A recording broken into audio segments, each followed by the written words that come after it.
All right. Happy Friday, everybody. Welcome to another episode of Keto Rocks Radio. And as always, we're coming at to you from Virginia and Tennessee. My name is Jim Hobbs, and to my side is my co-host, Brian Damage Forsythe of Kix. And we have a very special guest with us this evening, which you're just going to want to just grab a piece of paper and a pencil and a pen because you're going to want to take notes. This person is phenomenal.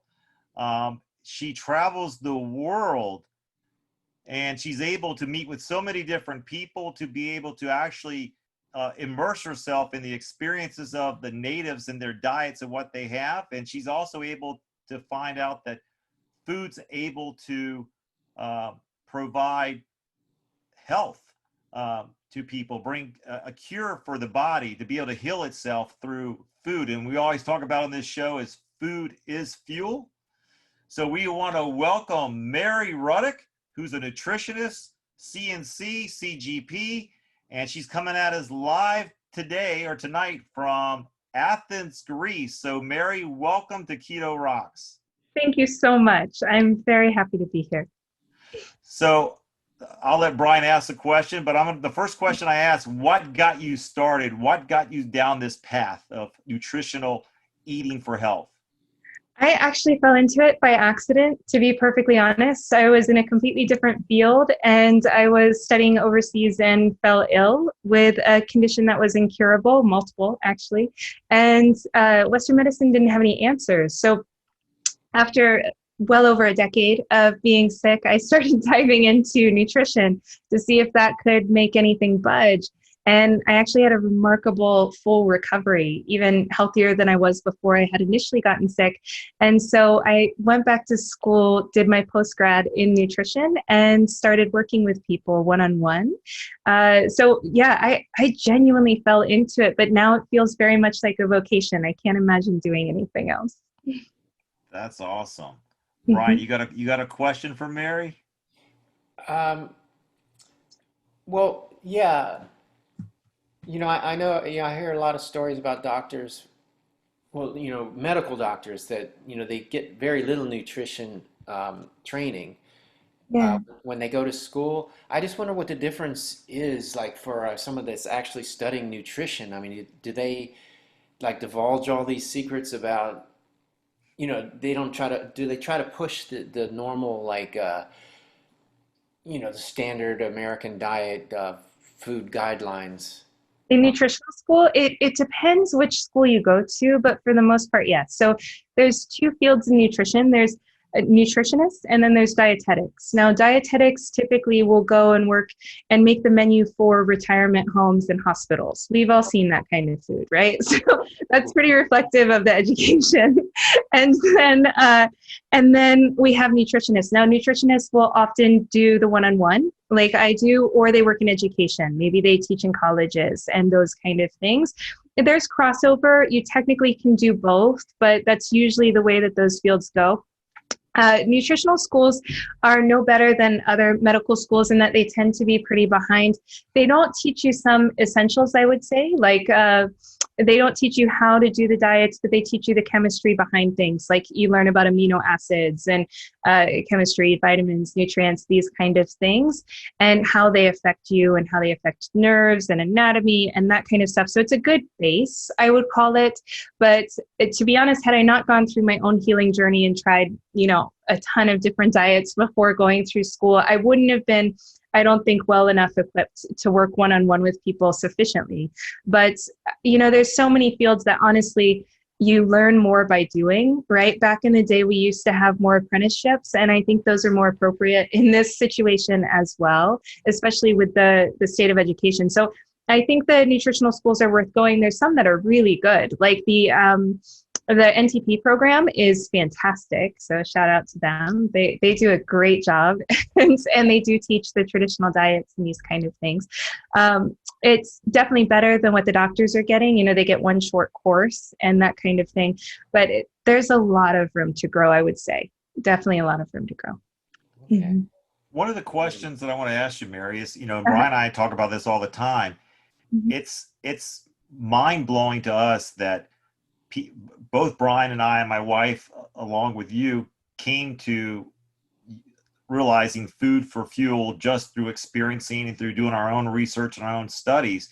There's very few people who are medical doctors who actually stand up and say, listen, this stuff over here is garbage, and there's no true studies that back up what you guys have been pushing. These studies were all bought off, and they literally start to speak the keto carnivore lifestyle, and they've seen their patients healed by putting them on a keto or carnivore friendly diet, or lifestyle, as we like to call it.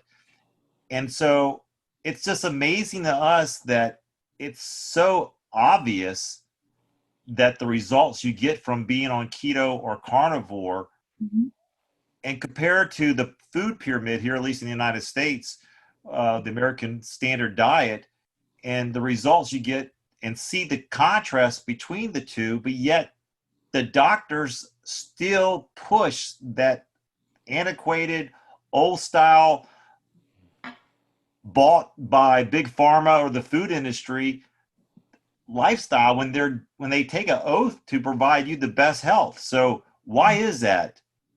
I think it's pretty innocent, to be honest. Okay. I think their education is so extensive and so on the minutiae that they're not looking at the forest, right? And because they're really told over and over, and we as a public are told over and over that food doesn't affect your health that much. Like, yes, you should eat fruits and vegetables, but otherwise, you're either lucky or you're not, right? With genes. So they believe this as well. And you have to remember, you have to be pretty healthy to become a doctor, right? They work 100-hour weeks when they're going through their residency. They go through real serious sleep deprivation, right? And these kind of things. So anyone compromised isn't going to make it through that kind of education. So what I usually see, and I'm sure you guys have seen this as well, is that you don't see a doctor tend to turn into these kind of things, whether it's keto or carnivore or GAPS or any of these kinds of things, or any kind of like healing through food, unless they've gotten sick themselves. When someone gets sick themselves, they get really humbled. And because they have the knowledge of what their field can and can't do, and it's their life on the line, things are very different. So a lot of the books that are written that are so good are actually by a lot of these doctors who were like, yeah, I practiced all this time thinking that this didn't matter. And then I got sick. And then I realized, oh my God, this medicine does not relieve my symptoms at all. I have to do something, right? And then they change. So, in many ways, I wish in kind of I don't know, I think it would be a real blessing if there could be a requirement that someone had to be sick first before they could be a doctor. But, but yeah, I think it's rather innocent. And, a lot of that goes into the medical history. Medical schools were very different in the 1800s. We had over 18 different kinds of doctors that you could be. Now we have 2, MD and DO.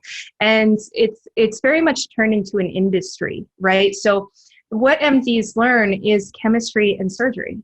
So if something isn't cured through a pill or through surgery, then it probably doesn't exist. It doesn't work, right? And there's this whole field outside of that.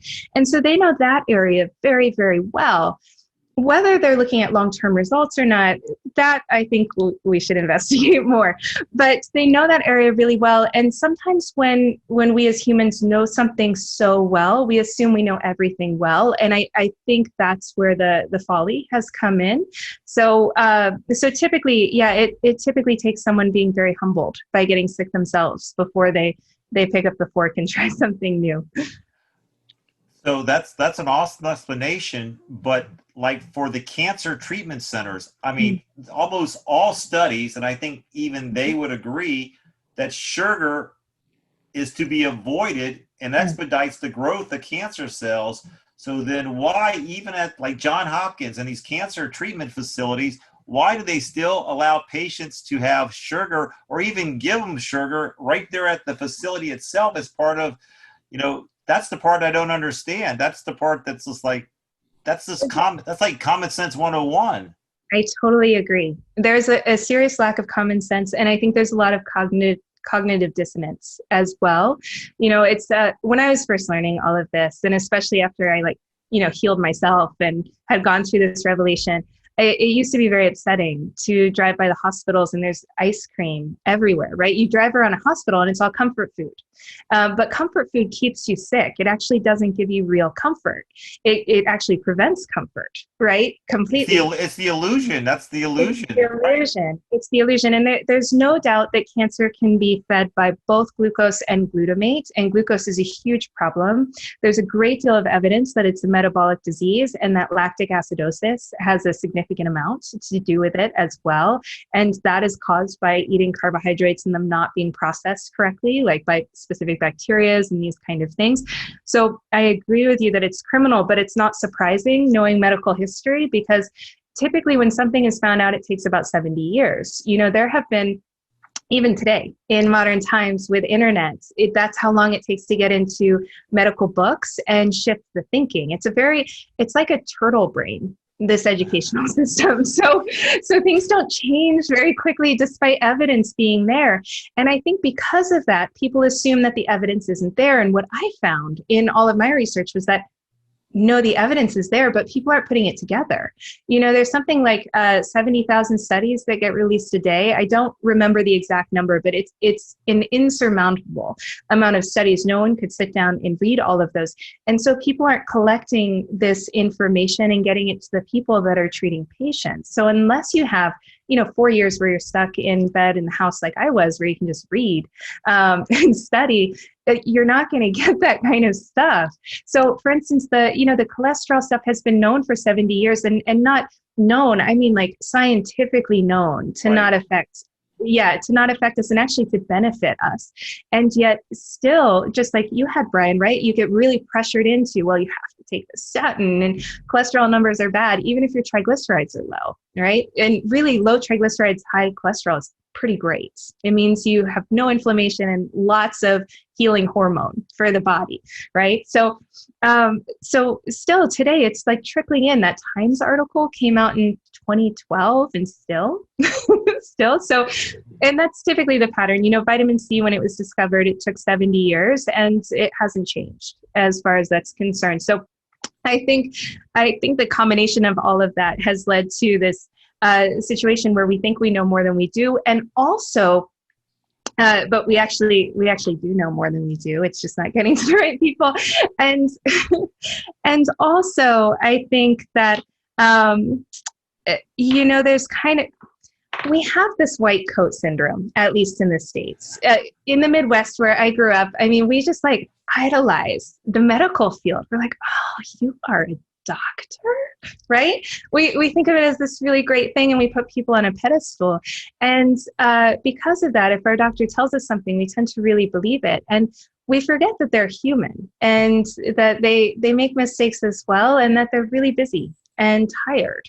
And they don't have time to do all the research and these kind of things. So, I think they mean well, but the medical system is an industry. The end goal is financial. So even if a doctor means well, his education is driven in a certain area.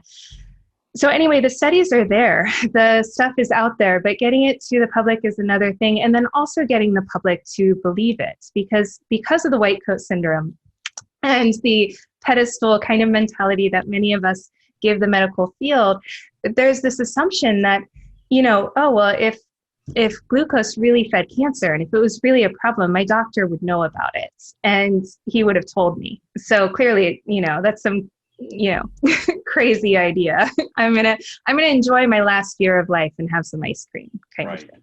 Mm-hmm. Well, it just seems to me that hopefully, I mean, you talk about technology and internet, hopefully, because I understand that the books that they use, the medical books in which are taught, those things are hard copy. They've been published years ago, and colleges or the board of directors pick the books in which they're going to be taught from, and a lot of those are not keeping up with like the now. And then the now is what's important. And Brian and I share this all the time that, you are your best physician. You have, your body. The doc, and they all, and I agree with you. I think people become a doctor for noble reasons. They want to to be able to help people. And you're right, they do pretty much sacrifice their own body to get through the medical school just to finally get that title, doctor, MD or DO. And it's truly, my hat's off to them for going through to get there. It's just, to me, the system itself is failing the people who they've put the trust into. There's no doubt about that. Yeah. I mean, all you have to do is look at the health of our public. You throw a stone and you hit someone with autoimmunity. We've never been more sick. And that is what I think your program is doing and what Brian's program is doing. What we need is people to step outside and take a different point of view and not say, oh, this is this really expensive, wonderful medical treatment, but say, what are the success rates of it, right? I mean, the cancer treatment success rates are horrific. If anyone knew them, they would never place that. They're bet. Like less than 2%. They're like 2%, aren't they? Yeah, they are. It's the childhood leukemia that's the only one that's a bit higher. Otherwise, the success rate is very, very poor. And yet we put all of our eggs in that basket when there are so many ways to go about it. So, yeah. So if somebody wanted to be able to come to you, like let's say they're dealing with autoimmune issues, or let's just stick with that for right now. Okay. I was saying irritable bowel syndrome and all that stuff. They come there with the gut issues or whatever. They come to you with an autoimmune disease problem. How long does it take you? I mean, what's the process? First of all, how do they reach you? First of all, how do they get a hold of you to be able to help you find out maybe their own solution? Sure. So usually they come through my website, which is enableyourhealing.com, and set up an appointment with me, or they've gone through one of my class systems like ketolectinfree.com or the backtojoyprogram.com. So they've come through one of my programs, or they were in one of my college classes that I taught. And then they come on as a patient, or they've done the program. And we meet for about an hour, 2 hours. We go through their health history. To be honest, I try to get them talking as much as possible, because very small things that people say can tell me a lot. Like if someone likes heat or dislikes heat, or is hungry in the morning or not hungry in the morning, it's telling me so much. So I try to get them really talking. And then we look at their family line, not in terms of genes, but in terms of the microbiome. So I'll ask them a lot of questions about their birth process, what they ate as a child, if they were nursed, if they were C-section, what their mom's health was like, and their maternal grandmothers. Those are the ones that are the most important, because we get the microbiomes from the mom, unless we've been a C-section baby, and then it's whoever held us the most that we're going to get our microbiome from. And then from there, I devise a protocol for them. So I usually base it based on how sick they are and how long they've been ill and what their issue is. Like, do we need to look at some of the plant toxins like oxalates? Do those need to come out? Or lectins, these kind of things. And then I'll write up the plan, and then we'll meet to make sure they're doing it correctly. I always bring in a ton of lifestyle things. I think lifestyle is so or underused in the healing world, because there's so many things you can do lifestyle-wise to improve your immune function, balance your immune function, same with like your feel-good chemicals and all these kinds of things. So I try to get them in very intensive daytime routines to get these things going and get nature back in line to where it's supposed to be.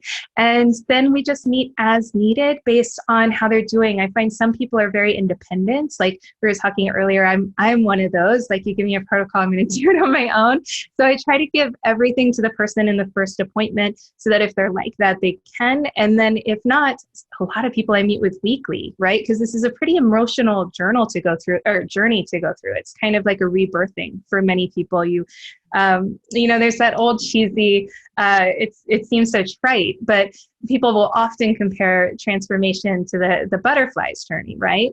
But it's actually very similar if you go through this journey, because a caterpillar eats totally different food than a butterfly. It hangs out with totally different friends than a butterfly, right? You can't really like hang on to your old life and get the new one. And there's a lot of things you have to let go to make room for the new. So it can be a real upheaval for people to go through. So some people I meet with weekly and really hold their hands through the whole process, give them lots of life hacks to get through it. There's a lot of things you can do to do this gracefully where people don't judge you so much in the public eye. Like when you go to friends' houses and go to parties, there's lots of little things you can implement so that people don't bug you so much. Because I don't know about you guys, but in most places in the States, if you say you're on a diet outside of maybe California and Oregon, people are going to like really berate you typically, or ask you a lot of personal questions that maybe you don't want to answer at a cookout. So I'll help people with what to say in that and how to stay in kind of the hero's mindset instead of the victim's mindset of I can't do this, I can't have that to eat. I get them to focus on what they can, and then they convey that to the people that they're going to visit, and everybody's happy. Now, if let's say someone wants to see you, so what does like this program cost? Because I know it's got to be a lot cheaper than buying statin drugs. Oh, sure. Yeah. Well, it always is, right? I mean, gosh, when I was sick, I was on 17 medications, and just one of those was $2,000 a month, just one. And that doesn't include all the appointments and everything else. I think people don't realize how expensive it is to be sick until you're too sick to do anything about it. It is unreal how expensive it is, especially in the States. So any investment, I think, in your health is going to help you out. I really try to put out programs that people can do on their own so that if they are strapped, they can.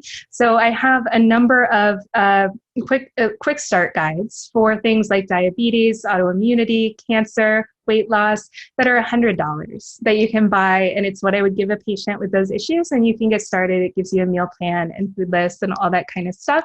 And then I have a really fantastic program for mental health. This is for anxiety and depression, and everything from very deep to situational, like dealing with coronavirus and how to get out of that. And it's both a lifestyle and dietary boot camp. So it's the how-to. We don't get too bogged down in the science of why. It's more of like, you guys are overwhelmed.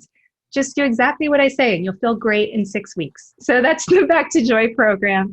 And then they also come in and do the Keto Lectin free program, which is I'm really proud of. I'm proud of all of them, but it's a really intensive course for 12 weeks with meal plans and tons of science, lots of videos and education as to why and these kind of things. So it's a bit of a masterclass, if you will. Yeah. Now, what does that run? If someone wanted to do you did ask that. So the courses, the individual quick starts are $100. The Back to Joy program is $295, but I think it's on sale right now. My marketing team, I think, ran one. So maybe you can catch that. I'm not sure. And then the masterclass is $695. Wow. Still cheaper than health insurance for 1 month. Right. So much more. Yes. I agree. And it's a lasting benefit. The cool thing about these programs, thank goodness for the internet, is that you always have access to them. So if you get sick again down the line with something else, you know exactly what to do. You've got the kit and you can pull that out. What I just was talking to Brian before you came on. We were talking before the show, but I was talking to Brian. I just got a call from my vet for my almost 2-year-old Basset Hound. And the blood work was all good. However, she was saying the FDA now is suggesting that dogs that are being fed on a non-grain diet bring grain back into their diet because it's having a negative impact on their heart, and they're finding out that they're dying. And so they're recommending that you put grain. So she says, well, I know you don't put grain. You have grain-free food for Slinky, but so my question, I started to research it today. I started researching it because I just got the phone call yesterday, and I've seen mixed, they don't know whether or not that's really it. Do you have any insight? Have you looked into that at all? So I haven't looked into that. I would need to see what studies or information they're getting this from, but I'll tell you what I think. I grew up with Basset Hounds, by the way, and I love them. Awesome. Yes. Yes, they're my favorite. But when I look at the grain-free food in pet stores, it is full of beans. It's full of lectins. They have lentils in there, chickpeas, vegetables that a dog should never eat as well. There'll be tomato, bell pepper, all sorts of things. They're not healthy. These grain-free mixes are not healthy by any means, and it's not an ancestral diet for a dog or any animal. So I mean, we know the connection between lectins, inflammation, and how that affects the heart in humans. I wouldn't be surprised in any way, shape, or form if that's happening to dogs as well. What we do know is this: when animals are in the wild, they have none of our diseases. They don't get cancer. That's what Brian was saying that earlier. Like, what dog grain in the wild? They don't have access to grain in the wild, and they eat very differently. So, like I had Great Pyrenees back in Oregon, these big, huge, white, mythical dogs, and they're very independent. You can put them out in the field to guard the sheep, and they'll actually feed themselves. They'll catch whole rabbits or birds and just swallow them whole. And so in the wild, they're eating very nose to tail. They eat the fur and everything else, and they get a lot of nutrition from all these different things. So when you go and try to give a dog an ancestral diet, you've really got to do like the organ meats, you've got to do the bones, you've got to do, it's very simple. It's actually far more simple. I gave my Pyrenees this diet and it saved so much time and money, but you don't want to just go get a bag of food that says grain-free. So if that is the case, which I would question if it even is, but if it is, I would guess it's the lectins and the plant toxins within the feed. Now, what do you feed Smokey, Brian? I feed her raw food. And I buy just these little, those little tubes of it's ground chicken and duck, but it's like, I guess what's left over.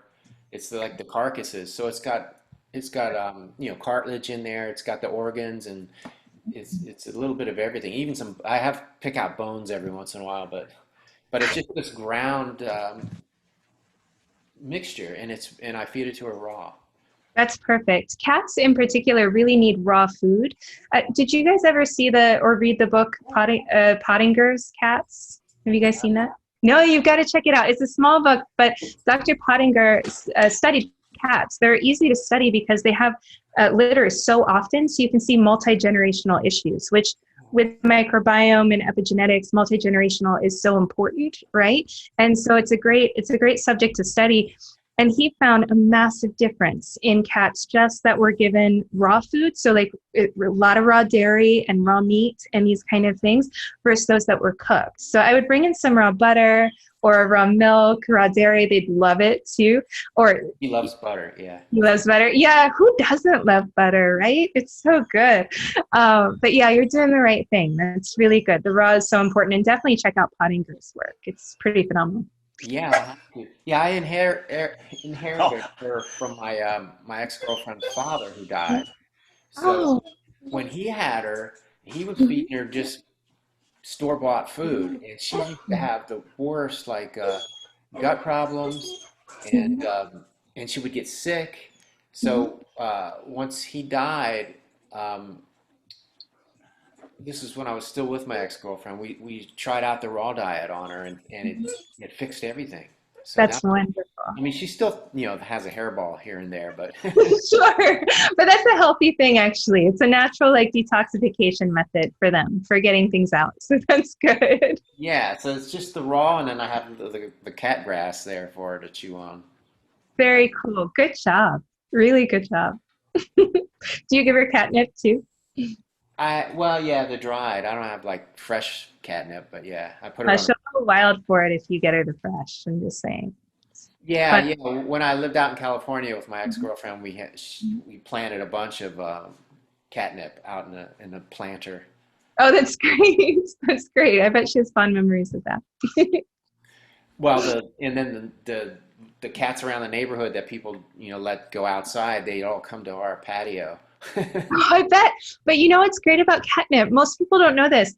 It is a phenomenal mosquito repellent. Have you guys ever used it? It's incredible. Yeah, around maybe 2005, a neat study came out from MIT about how catnip oil was more effective than DEET, and then they replicated it a couple times.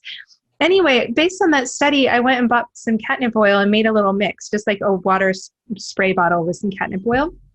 And my mom and I tried it one year up in northern Ohio, which if anyone's been there in the summer, is very full of mosquitoes.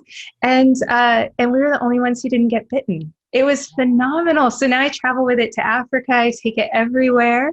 Yeah, you've got to get some catnip oil. You have to market that stuff. That's awesome.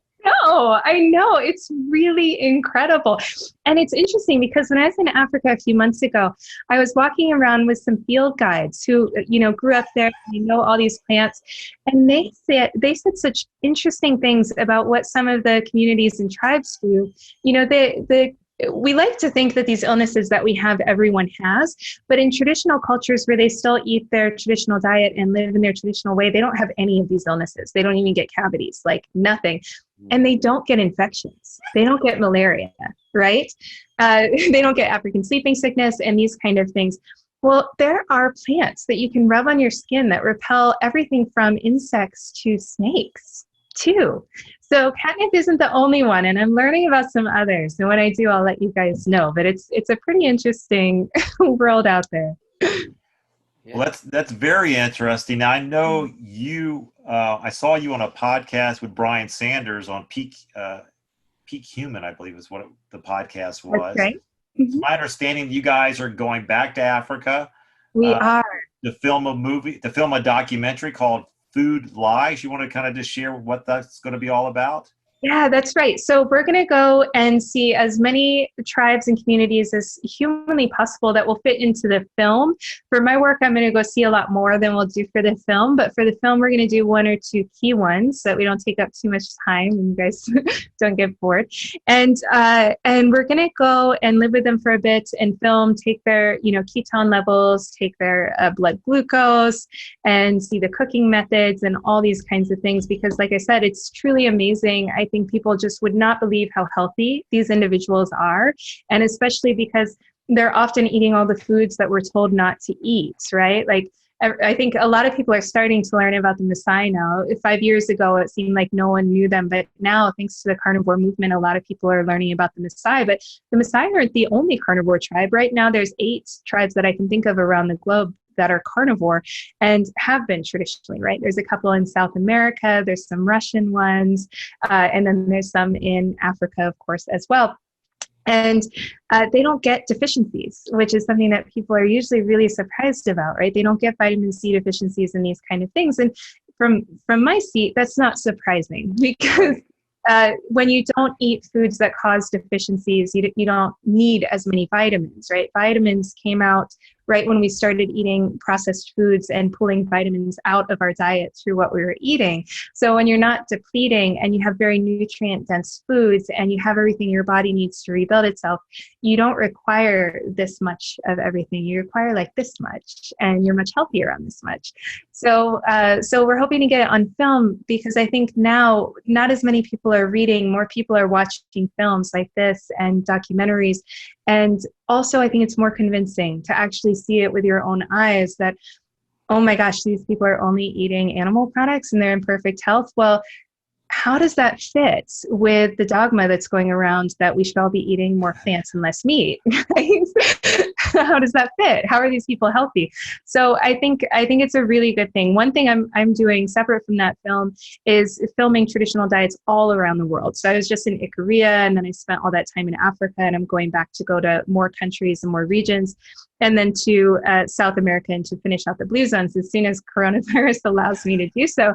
And and the interesting thing is that these traditional cultures, they all eat differently from each other. There's common threads, but they eat differently. Like there's some that eat the same. So I was going to tell you about the other carnivore tribes. There's the Maasai, there's the Sambuca, right north of them as well, that eat basically the same.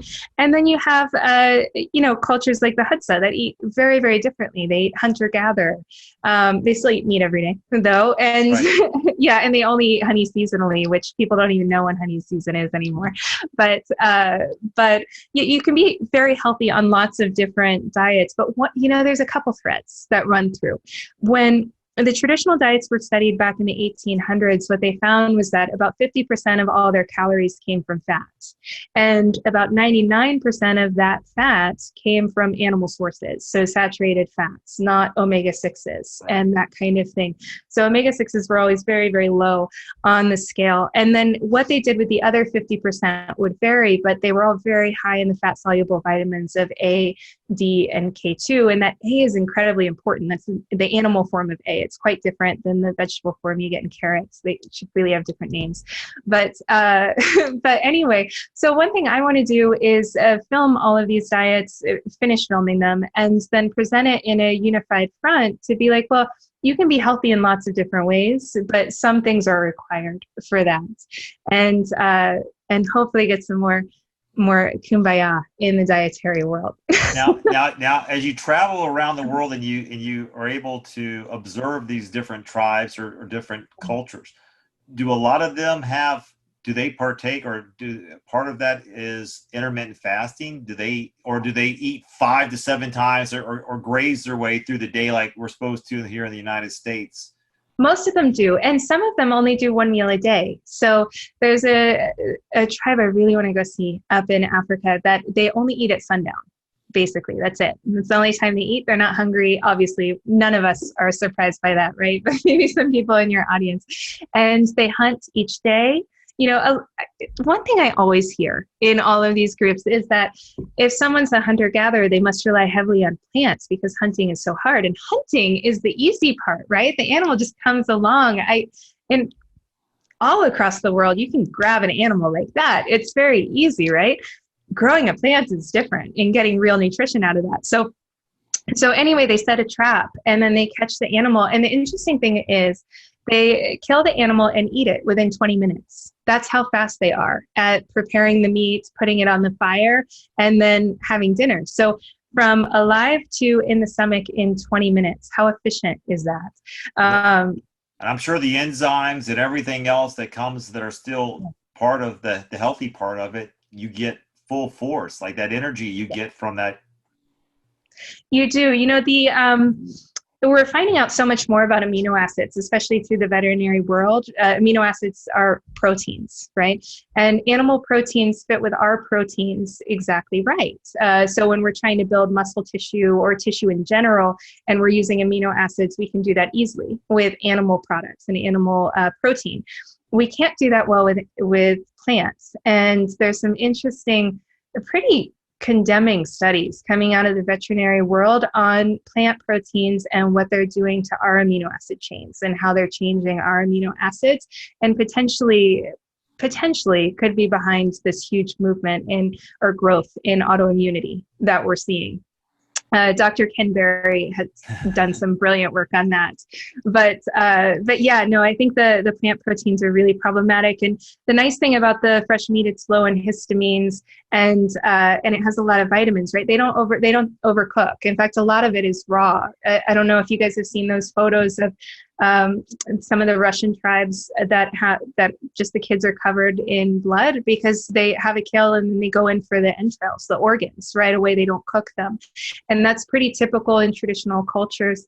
And it preserves a lot of the vitamins in those as well. So, you know, in America, at least growing up in the Midwest, everyone was very afraid of germs and overcooking everything and not even getting jam from a neighbor if it didn't say Smuckers on it, right?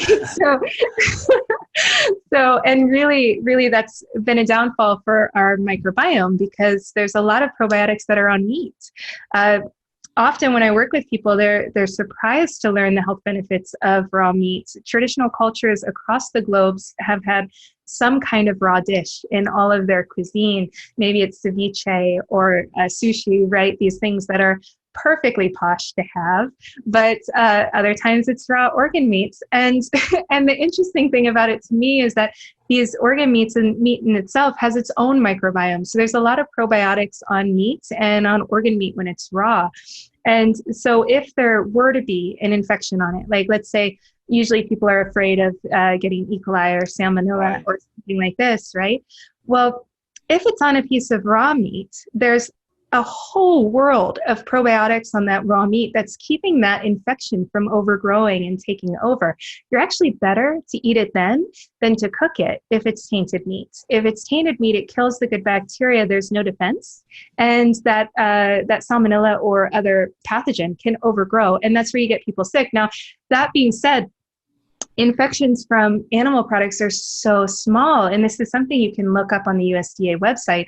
They publish every year the Association of Foodborne Illness with products, and it's mostly from vegetation. It's usually from salads and spinach in particular, where people are getting E. coli. There's always a few people that die each year, if not more, from E. coli on spinach salads. So the majority of these infections are not in meat and dairy products, and yet we're also afraid of getting infections from meat and dairy products. So lots of misinformation there. But yeah, there's a lot of good nutrients on meat and organ meat that is never discussed, like the probiotics there. And there's even cultures that do what's called high meat, where they ferment the raw meat for very long periods of time and then eat it. It can get really stinky. Some of the Nordic countries do that with the fish. But if it's done right too, it can have 0 scent and be quite good. So there's this whole, there's so many layers to the nutritional world, and some take a little bit more grit than others. but typically, the deeper you go on the grit level, the better if you're trying to heal from something very serious. Like the raw meat movement is small for sure, but it does work. I mean, it's very effective for people that are very sick, because when a meat isn't cooked, it's easier to break down. It's very easy to, meat in general is easy for us to break down. The myth that it gets stuck in our colon, I don't know where that came from. It is not scientific at all. It gets broken down up here, not down there. I don't think they've had anatomy or studied nutrition in any way. But anyway, the meat gets broken down very easily. So when I have someone very sick, we always do very soft, warm, cooked foods, right? Think like Japanese soups. Fish soup is perfect. The French always do the fish soup, and then other cultures do chicken soup and these kind of things. Lamb soup here in Greece, and that's kind of ideal for a sick stomach. If someone is really compromised, though, they can go for raw. I'm not giving that as medical advice, by the way. That is just something that people do, and can be tried and can be good. And really, it's not that weird. It's like chicken ceviche and tartare and things that people do eat at nice restaurants. Yeah, sometimes I'm like, I'm always willing to try different things like that when I find out the health benefits. And, I post my food on Instagram, and sometimes people are just horrified. It'll go either way. Some people are like, oh man. And then the other people are like, oh. Like, in fact, I just had this salmonella. Salmonella? Salmonella. Why can't I talk today? I haven't eaten today either, so I'm a little like. Yeah, it happens. But yeah, I just had a discussion because I posted this my dinner that I made. I cooked some scrambled eggs, but then I put 2 raw duck egg yolks on top of it. And people are just like horrified that I would eat the yolks raw. And it's like, even a sunny side up egg, it's almost raw. It's just warm. Yes. No, and they're so good for you. Everybody's so low in vitamin D, and 2 raw yolks a day, they do have to be raw, it gives you your vitamin D for the day, more than you need. So if you're not living in a sunny place or you're not getting outside, it's really ideal. They're so nutritious, but people are afraid of salmonella. And it's ironic because even if you're buying the really terrible eggs, the CAFO eggs, like the bottom of the barrel, $1 for a dozen kind of eggs, even then, it's 1 in 30,000 has salmonella. And that's with really sick chickens. And when you start to learn more about the microbiome and the difference between Beauchamp's theory versus Pasteur and germ theory and these kind of things, you realize the host is what's really important. So if you have a sick chicken laying eggs like you do in CAFOs, more likely, but again, 1 in 30,000 is your chance. So if you have a budget, you're still fine. And that's a bet most people would place, much better than those chemotherapies. And and then, if you have great, happy hens laying farm eggs, eating bugs all day, and producing those beautiful omega-3 eggs, go for it. You eat that raw. It's going to be really good for you. So, I do get my eggs from a local farm. So they're, and it's a regenerative farm. They rotate their animals around. And the other thing I was going to say was, what was I going to say? I had something in my mind about the eggs. I don't know. I'm spacing out today. Well, I have free range chickens here, so I have eggs, and and the thing Brian and I was talking about this not too long ago. Like I don't refrigerate my eggs. I just keep them on the counter, and people who don't know that you can do that, it's like a shock to them. They're like, you just leave your eggs out on the counter? And I'm like, yeah. They go, don't you know they're supposed to be refrigerated? I said, no, don't you know they don't need to be refrigerated? Yes. And so no, it's so interesting. Here, no one refrigerates their eggs. Right. Most of the world, no one refrigerates their eggs. But once you refrigerate them, you have to. So in the States, we sell them refrigerated, and so then you have to keep them refrigerated. But they should never be refrigerated to begin with. So you're doing it. Right. So it's just amazing. But again, it's what people believe is their perception. They, and that was my perception too. Just I was right along with, man, you got to refrigerate eggs. It wasn't until I moved out to the country and people sold, our neighbor actually sold eggs, and then they would just put them in a box and give them to you, and they were warm. I go, these are warm. They go, oh yeah, we just gathered them up this morning. And I go, that's okay. And then I started thinking logically. Well, what happens to the eggs that are out there in the world where the animals eat and devour and eat the eggs as food? And so when I researched it, my wife and I researched it and find out that doesn't need to. So we got them we put them in cartons and we stack them on our counter. That's fantastic. Yeah. And I've never heard the study of eating raw. I mean, there's times I do eat raw eggs and just put them in the blender and blend it and just drink them and I'm done. But I did not know the fact that you just gave. So and the nice thing is with the vitamin D in the eggs is that it comes complete with the animal form of A and K2. I'm seeing so many people taking vitamin D, which is a hormone, not great to take as a supplement, right? And especially now that there's so many links between your vitamin D levels and your risk of COVID and the serious form of COVID, lots of people are really jumping on the vitamin D train. And of course, we're all low in the States because we've been eating the zero fat diet for so long. And this is a fat soluble food only found in traditional foods, not in modern. So anyway, I see a lot of people supplementing with D, but it's not great to do, especially long term, because if you supplement with D on its own, you get a deficiency in the animal form of vitamin A and in K2. And when you get a deficiency in the animal form of A, that sets the stage for cancer cells to grow like wildfire. It's not a great picture. It's like a welcome mat to those cancer cells. And we all have those cancer cells in our body at all times, right? So we don't want to give them the right environment for that. So you want to get it from your food, and that's going to be in things like liver and cod liver and egg yolk and butter, but only butter from cows eating the spring and the fall grass. Right. That's right. Yes, exactly. And it's got an orange tint. It's a beautiful golden orange tint. Cheese from that time as well, any kind of dairy product during that time. So you really want to get it from your food. And if you do supplement it because of COVID or for any other reason, you want to make sure that you have the vitamin D in your diet from food, so that you're not getting the deficiencies in the A and the K2, and you have the cofactors. Because one thing, going back to the beginning of our conversation and talking about how in medicine we've been naive to the big picture, Well, we are constantly discovering new things. I mean, we basically just discovered the microbiome, and only 100 years ago, we discovered hormones. Before that, they were called spirits. We didn't know what they were, right? Right. And so we are constantly learning about new things in the body, and also about how vitamins and hormones work. And so we can't be so naive as to think that if we take a vitamin in isolation, it's going to be fine.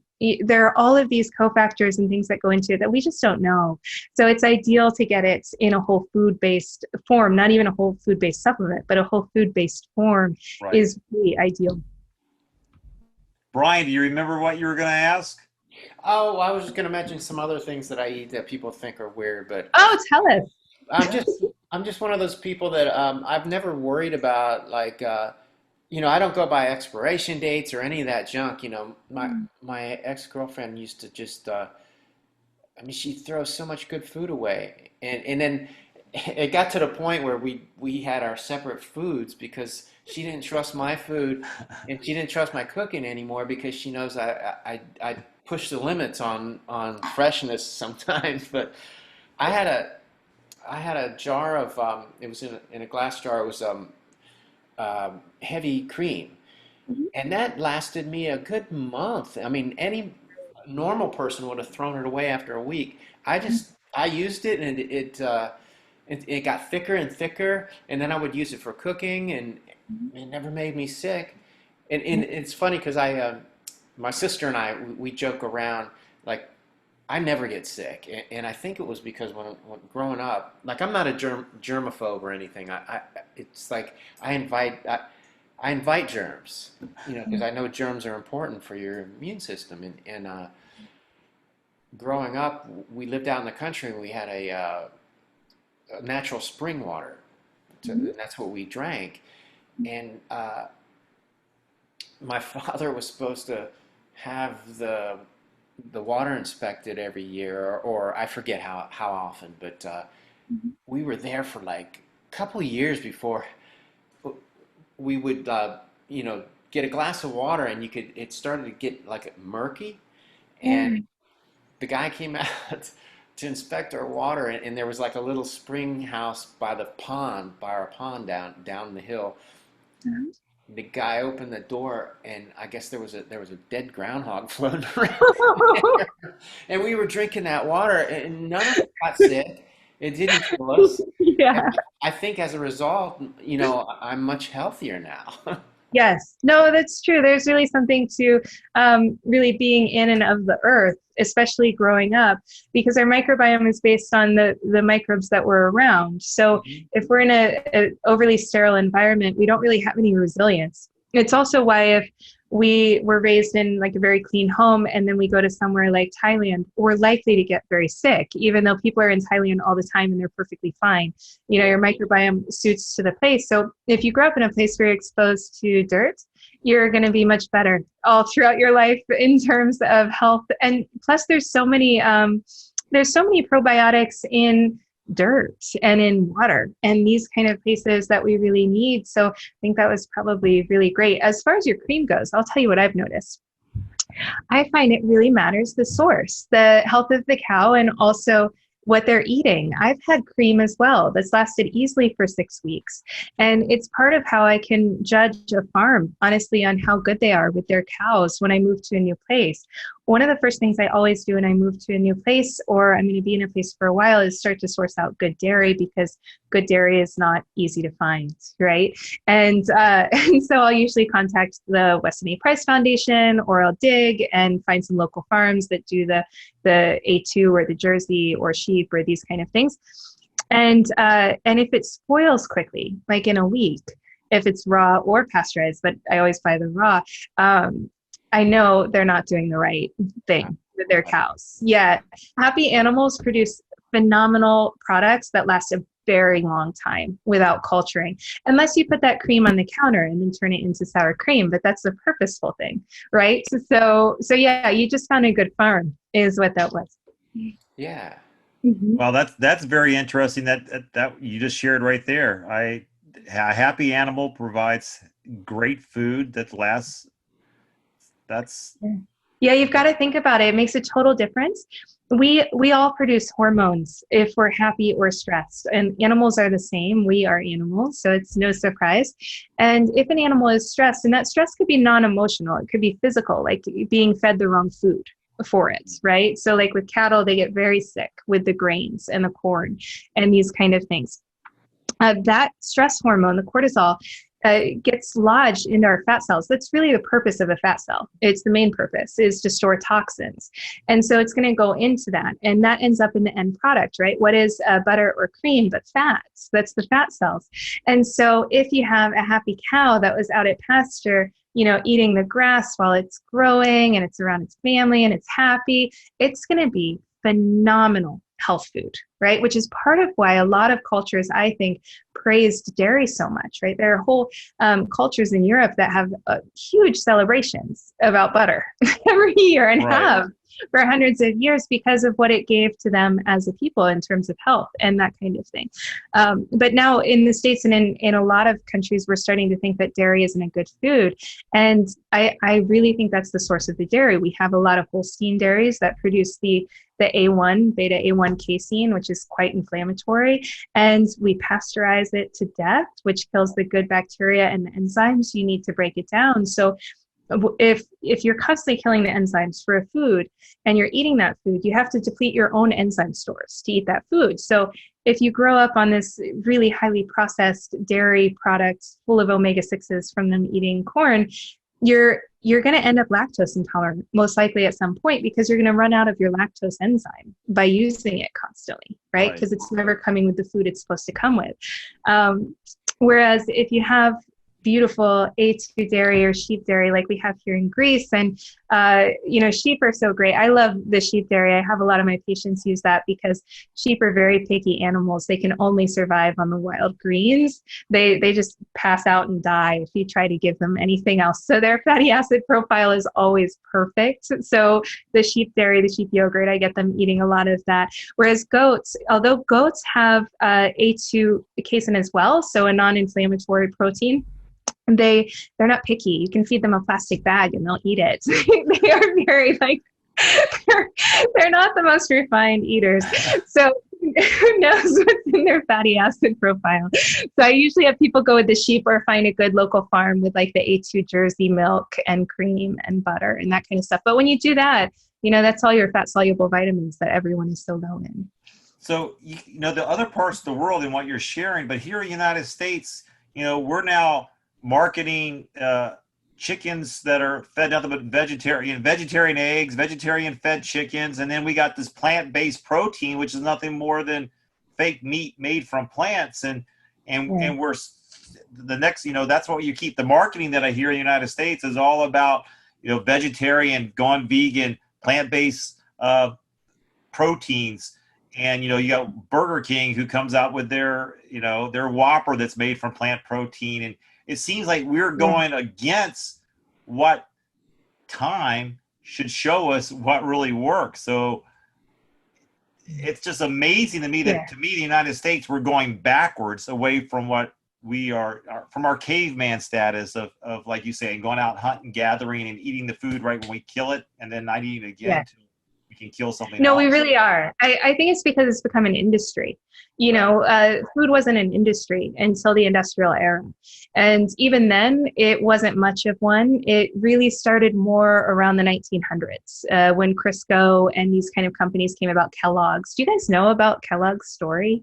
Yeah. Good. I'm glad, because I would sound like a conspiracy theorist if I told you guys.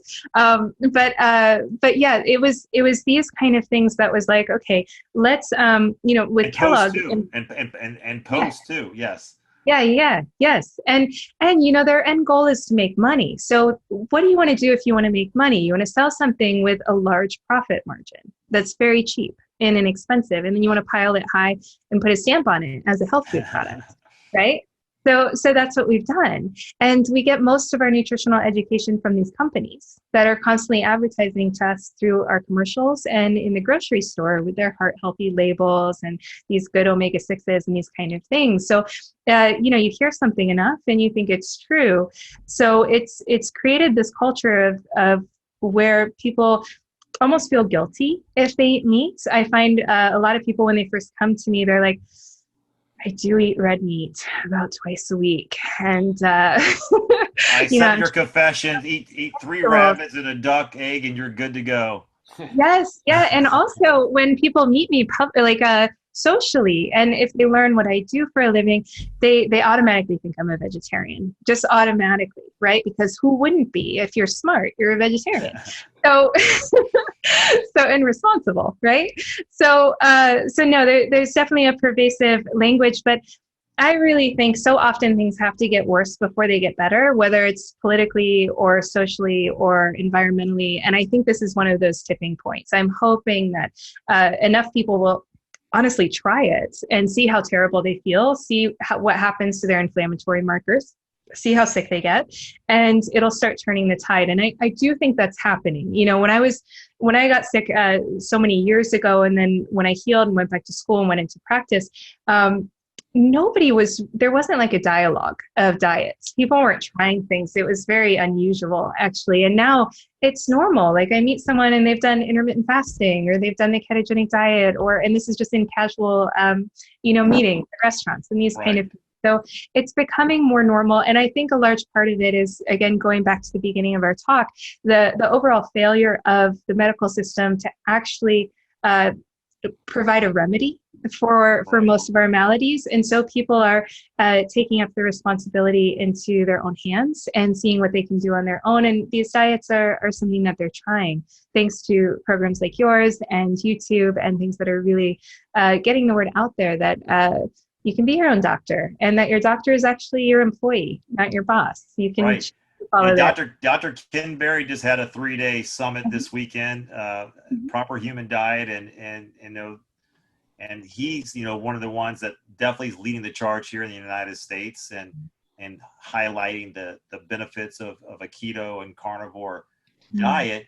But he's so far and few between. But as you said, more and more people are beginning to talk about it. But now the sad part of that is the marketing arm of big pharma and the food industry is now you go walk through the grocery store aisles, and now everything's keto friendly, keto this, and it's all, again, processed crap they're marketing to you. It's not keto friendly at all. It's just like they might as well just have a heart healthy stamp on it because it's meaningless. I know, it's a real mixed bag, because on one hand, it's so nice that people can get something on their diet. In the 10 years I've been in practice, I make everybody cook everything from scratch, the old world way, right? And so it's nice that if someone has a birthday or they're out on vacation, they can get something that's pre-made. But then most of the stuff, maybe 1/20th of it, is something that I would actually allow a patient to eat even on a holiday, right? Because most of it is junk, and it also has a lot of the plant toxins. So one thing I really see a lot of when someone starts eating better in whichever way, right, just away from the processed foods, is that they start accumulating a lot of oxalates and lectins and things like this. And what most of those fun foods are made of oxalates and lectins and these kind of things. And so you can actually bog down your system while you're trying to get healthier. So I think there's some room to grow. There are things out there, though. Like I create recipes for CaptainSoup.com. They're amazing. Do you guys know that company? No, never heard of it. Oh, they're so amazing. They do everything right. All they sell is soup. That's it. And it's you said Captain Soup? CaptainSoup.com. You should have Brian Gaudet on here. He was a captain. I think he's more now, but he's a pilot and in the military, and he had autoimmunity, and he was getting so sick that he was going to get grounded. And he started eating nothing but soups, just like I did. The exact same story as me. I've never met anyone else who's done that on their own without somebody guiding them, and was able to fully reverse his condition. And he was so committed to it that he would actually cook himself hundreds of jars of this soup and have it care flighted over to the Middle East where he was. And that was all he ate. And so he got the nickname Captain Soup. Everybody was making fun of him. Yeah, until he reversed his condition. And then everybody was like, what are you doing? So he's still in the military. He's doing a great career there, but he has the side projects where he provides food for people on medical diets. And we have a soup for GAPS, and we have a soup for histamine conditions and lectin free and paleo and all these kinds of things. But it's just bone broth, meat and vegetables, and all of the soups are ketogenic, and I mean extremely ketogenic. So they're about 70 to 80% fat, and we just use lamb fat and these kind of things, and lots of lamb in the food, mostly lamb, honestly, because the fat profile is so good. But no, they're really great, and his story is so phenomenal. You guys should totally interview him. Love to. Yes. Yeah, really good. I'm trying to partner. I want to partner Captain Soup with my Back to Joy project, because when people are so depressed and anxious, they don't want to cook, right? They're not getting up from the couch. So I'm thinking about putting together a package where people can just push a button and get soup delivered. That would be awesome. I actually know someone who's in that position. I mean, he's 91 years old, but he's just like, I try to talk to him every day, and he's like, I just don't have the energy to get up and cook. I know I need to be eating something. And so it's sad that Captain Soup, because there are some companies that are doing it right. I find a lot of them, a lot of these grain-free or ketogenic companies, like I said, use too many of the plant toxins in their products. So you've got to be prudent and look through. But they're coming out, and they're there. Some of them are small hobby projects, like on Etsy and things like that, like moms who saw their child reverse autism or something like this. And so now they provide the food for other people who want it, and these kind of things. But the large company things that you see in places like Whole Foods, typically, you're right, they're no better. Wow, it's an amazing world out there, and if we just can take time to learn from what other people have been doing or are doing, without having to take a statin drug or a processed or eat processed food or like I said, take a statin drug, because Brian always says the best food is a one ingredient. Is that it, Brian? One ingredient, meat. Right. That is actually. No, you're absolutely correct, Brian. If we were all dropped on an island and someone put steak down on the island, a ribeye, and we got one ribeye a day, we would all be healthier than we've ever been in our entire lives. We wouldn't get deficiencies. We wouldn't get sick. You can't do that with any other food. There's no other food you can do that with. So you're absolutely right. And that's the other thing. I just I wish people, because people all the time who are addicted, that's the thing, the addiction, the people who are addicted to sugar. Well, I could never do that. I could never not go eat. I could eat for 18 hours or 16 hours or 24 hours. I couldn't do that. But you can't do that because the addiction is driving your train. And the reality of it is, once you have the knowledge that the food or the processed food that you're eating is the same thing as, I relate it to rat poison. Like, look, rat poison, it's made to attract the rat, but when the rat eats it, it kills the rat. So that's how I look at the food industry. Like, they make it attractive so you want to eat it, but the reality of it is it's meant to almost kill you. And then Big Pharma comes along and says, hey, we got this pill for you to keep you alive long enough that you can buy it again next week. And we're on this ride. But I wish people would realize, your motivation should be, human motivation, survivalist, is the fact that we want to live and we want to survive. So look at those ingredients on the label and just know that the majority of them are poisons meant to attract you. But the reality of it is they're killing you slowly. Right. And I would say you don't really want to eat foods with labels in general, right? You want to buy like direct from farm and all of that kind of thing. And no, it's true.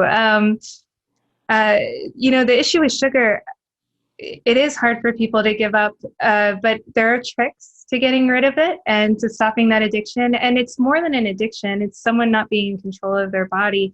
It's really their microbiome calling the shots. When our microbiome is healthy, we don't want sugar. We don't even care about it, because our good bacteria that we all want doesn't care about sugar. It doesn't eat it.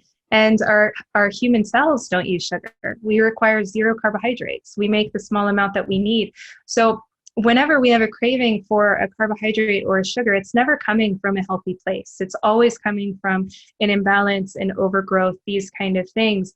And so, I think if people knew what was really going on under a microscope, they wouldn't want to be so out of control. Anytime we can't stop something, it's a bad sign. Whether it's like I can't stop eating potatoes or anything, if you can't stop something, it's a bad sign that you are not in control anymore. And the real state of health is being in utmost control. It's really a state of grace and elegance that you can go long periods of time without eating and not go into a sugar crash and get moody, and that you're not the victim of whatever food is around you, because you can go long periods of time without eating. You're totally satiated. It's actually a state of satiation when you're in a state of perfect health, and you have no desire for these kind of quick fixes or comfort fixes. Yeah, as a matter of fact, you brought up, it's 4. I just looked at the clock and I've kept you way past what I said I was going to keep you. That's but okay. I could talk to you all day long. It's been a fascinating. But I know for me, I'd love to have you back on a guest, maybe on a monthly basis. I'd love to come back on. I'd honestly love to talk about this COVID situation, because with any virus, honestly, from like herpes to mono and all these things, there's so many nutritional tricks that you can do to protect yourself. So maybe next time we can start with that. Sure, absolutely. We'd love to. Great. And I'm definitely going to, we'll be posting your links underneath the show notes. So if you're watching this and you want to find out how to get a hold of Mary and you want to participate in her 6-week or longer program, we're going to put the links right there. I know I'm going to click on them. I think it's amazing what you're doing, and I want to support. Oh, thank you. I want to support your work. Can anyone, as far as the documentary, how can people support you guys doing this? Oh, Food Lies. We're raising money at foodlies.com. So jump on there. That supports Brian's podcast and the documentary as well. Yeah, and check out Captain Soup. And definitely, if anyone's feeling overwhelmed, please do the Back to Joy program. I'm working more and more. I'm spending most of my days trying to put these programs together, because I really feel that this information that I and other practitioners have should be public knowledge and have access to everyone. There's really, I think if you're not born with something, there's a really good chance you can reverse it and prevent it. And usually it's not as hard or as long as people think. So I'm getting as much as I can out there, and each week trying to put more and more out. But yeah, definitely check out the programs, because they're really good, and you can feel so much better, whether you have autoimmunity or arthritis or diabetes or depression or anxiety, really pretty quickly. Maybe not in the first couple of weeks, but by week 6 for sure.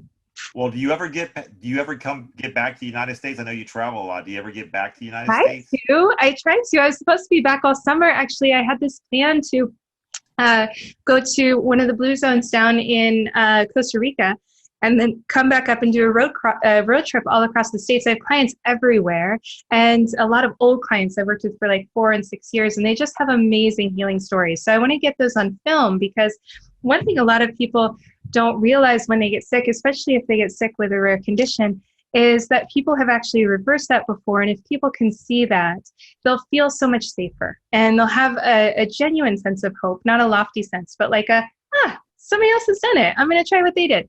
So I want to get all of this on video so that people can see all these healing stories. I know when I was sick, healing stories got me through with hope that something could change. So absolutely. And I tell you, I would love to help you in any way in that area, because that's really that's my passion, is to be able to expose the lies so people can walk in truth. And when they walk in truth, they're walking at their max potential. Yes. So. No, I totally agree. And it's really amazing what humans have already done. And if people could see what they've done, I think it would be convincing. So I was supposed to be back all summer doing that, filming and going all over the States and seeing everyone.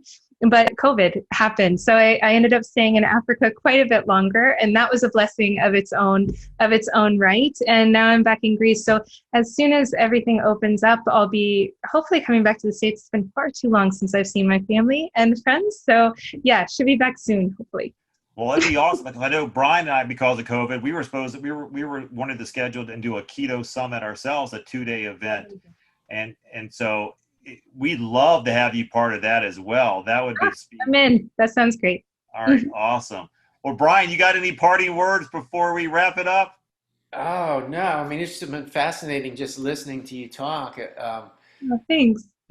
Yeah, I mean, it's just like I'm still trying to absorb it. No, you've been absolutely phenomenal. You've shared a ton. It's like drinking from a fire hose, and Yeah.